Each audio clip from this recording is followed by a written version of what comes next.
नागपुर शहर में महाराष्ट्र में किसानों की समस्याओं की पृष्ठभूमि पर बच्चू कडू आंदोलन को समर्थन मिला। मंत्री बालासाहेब थोरात ने कहा कि सरकार को किसानों को दिए गए आश्वासन पूरे करने चाहिए। मंत्री के बंगले पर हो रही अफवाह पर भी उन्होंने टिप्पणी की। काली दिवाली में यह उचित नहीं है। चुनाव की तैयारी पर मंत्री ने आश्वस्त कहा कि हम जीतेंगे। वहीं वसंत दादा इंस्टीट्यूट की जांच पर भी उन्होंने आश्चर्य जताया। महाराष्ट्राची परिस्थिती आर्थिक संकटात आहे की नाही मला माहित नाही, परंतु उधळपट्टी चाललेली मला मात्र दिसते आहे। परंतु जिथं आवश्यक आहे, विशेषतः या वर्षी अतिवृष्टीनं शेतकऱ्यांचं प्रचंड नुकसान झालेलं आहे। मराठवाडा, विदर्भ जवळपास 30 जिल्ह्यांमधलं नुकसान हे प्रचंड नुकसान झालेलं आहे। त्यांना पुरेशी मदत सुद्धा होत नाही अशी अवस्था निर्माण झालेली आहे। आणि अशा पद्धतीने उधळपट्टी जर करत असतील म्हणजे एका बाजूला शेतकरी अडचणीत आहे, तो दुःखी आहे, त्याची दिवाळी सुद्धा आनंदाची झाली नाही। काळी दिवाळी अनेक शेतकऱ्यांनी तिथे अशा पद्धतीची झाली।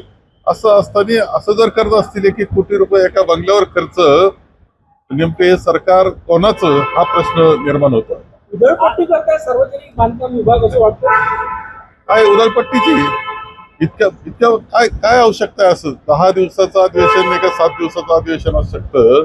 याकरता एवढी मोठी रक्कम खर्च करण्याऐवजी त्यांनी खरंच शेतकऱ्याला कशी मदत करता येईल, जो अडचणीत आहे तो शेतकरी, त्याला कशी मदत करता येईल याचा विचार केला पाहिजे। आज बच्चू कडू यांचं आंदोलन नागपूरमध्ये होत आहे। कर्जमाफीसाठीची मागणी आहे।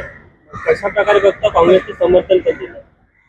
एकंदर परिस्थिती जी आहे शेतकऱ्याची ही अत्यंत कठीण परिस्थितीतून जातो आहे शेतकरी। मराठवाडा, विदर्भ, पश्चिम महाराष्ट्रातले काही जिल्हे, 30 जिल्हे जवळपास अत्यंत अडचणीतून जात आहेत। संपूर्णपणे पीक नुकसान झालेलं आहे। एवढंच नाही तर जमिनी खरडून गेलेल्या आहेत। त्याला पुन्हा उभं करायचंय त्या शेतकऱ्याला। अशा वेळेस तुम्ही जे निवडणुकीमध्ये आश्वासनं दिलेले आहेत ते तर पूर्ण करा, पहिली मदत करा आणि आणखी ते सुद्धा पूर्ण केलं पाहिजे। कर्जमाफी केलीच पाहिजे या मताचे आम्ही आहोत।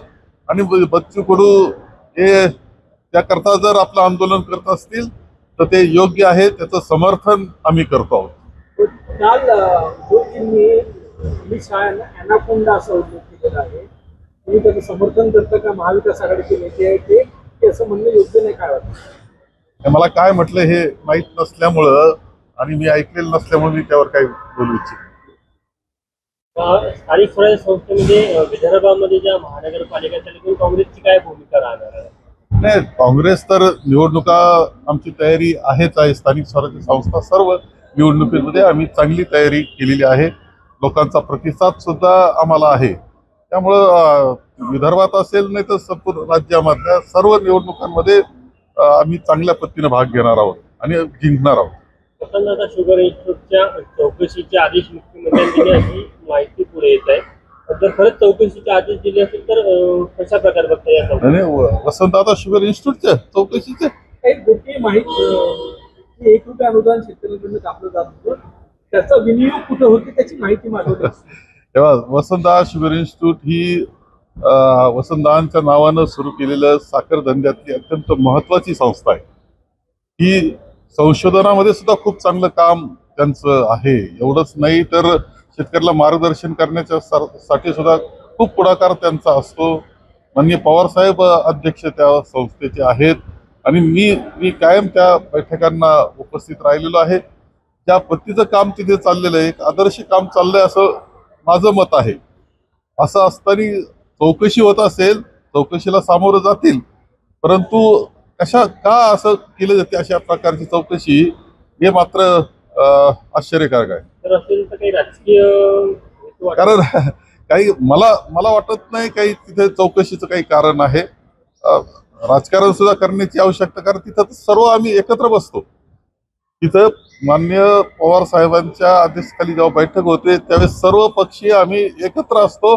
एकत्र विचार त्या शेतकऱ्याचा, ऊस उत्पादक शेतकऱ्याचा केला जातो, कामगारांचा केला जातो।